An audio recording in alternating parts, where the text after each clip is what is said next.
Hello everyone, welcome to our channel. In today's tutorial video, I'll be showing you the process on how you can unfriend someone on Facebook. Before starting this video, please make sure to subscribe and to press the notification bell icon to get updated. So let's get this video started. First of all, you need to tap and open Facebook application on your device, then get logged in into your account.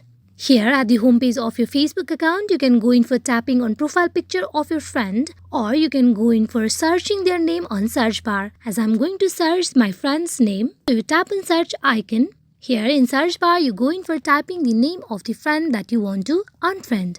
Then you tap in open the profile. Inside the profile, you can see the option of friends. You need to tap on it. There you can see many options like unfollow, take a break, edit friend list, favorites, unfriend. As we are going to unfriend, so you tap on unfriend. You need to confirm whether you want to remove this friend from your friend list or not. So you tap on confirm. And as you can see, the option has been changed to add friend. That means the person is no more in your friend list. Hope this video is fruitful for you all on how you can unfriend someone on Facebook. Thank you.